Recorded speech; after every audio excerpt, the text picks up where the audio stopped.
Hello world, it is I, the real Daniel. So this week I decided I wanted to try something new. Mostly to keep myself accountable, but also to get more consistent with making stuff. So here's the plan. Every Saturday I'll be putting out a little week wrap up.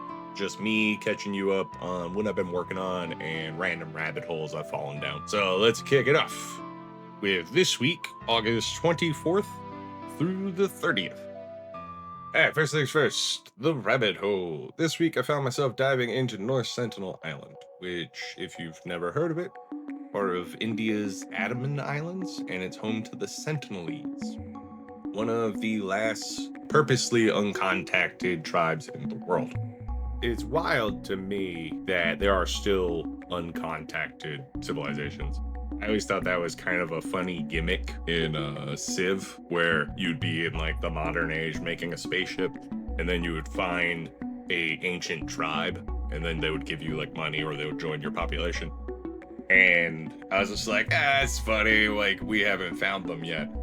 And turns out, yeah, that's realistic. We haven't found them yet. And some of them that do know about us and we have found have purposely decided not to be part of modern society. The thing about the Sentinelese, though, is they're famously hostile to outsiders. Planes fly overhead, they shoot arrows, boats drift too close, they swarm the beach and come after them.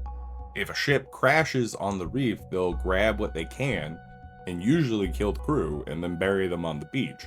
Here's the twist, though. When a salvage ship later showed up to scrap one of the wrecks, the Sentinelese actually just hopped aboard and hung out with the crew. They would give them gifts of like coconuts and bananas, and the Sentinelese would be on their way at the end of the day, and that was it. So that tells me their relationship with outsiders is a little more complex than just we don't like outsiders.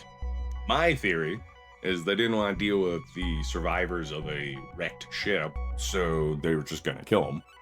Whereas the salvage crew came in and it wasn't a wrecked ship, they could leave as soon as they were done with their job. So the Sentinelese were just like, cool, all right, they're gonna get rid of this boat. Makes sense to me, but who knows? They haven't always been just openly aggressive with anyone that comes close.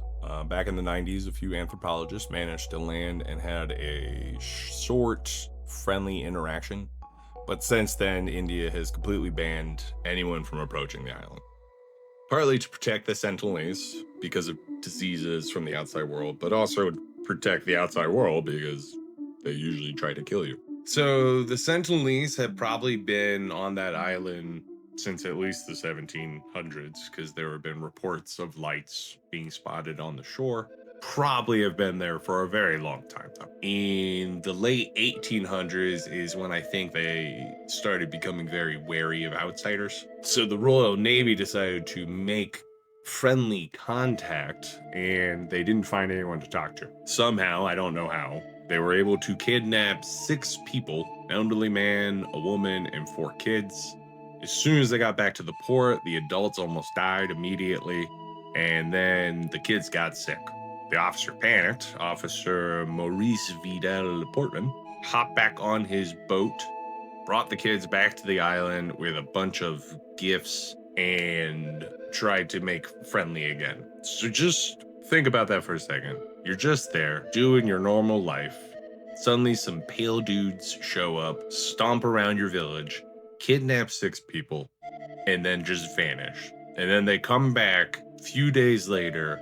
They're now missing 2 of those people. They have 4 sick kids and then some gifts. I would be wary of outsiders as well. Just saying. Anywho, shifting gears. I've been working on my next World Workshop. I plan on releasing that next Wednesday, September 3rd. Keep an eye out. That one's going to dive into the history of dwarves in folklore, and then I'll show how I'm building my own version of the dwarves for my world of Erithus. Really excited for this one. After that, I'll be moving on to goblins. I'm going to dive into the folklore of goblins, see where they came from, and then I'm going to figure out how to fit them into Erithus. Also, I've been chipping away at a short anthology book comic thing I'm working on, all told from different points of views in Erithus. The first one is a Chosen One story.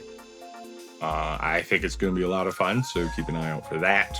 Well, that's my week. One random rabbit hole I dove down, a couple of projects I have in my mind, and way too much late night Googling about an island I'm never going to visit.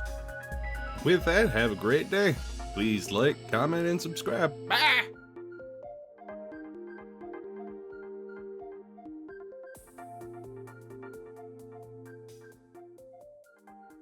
Oh, bother.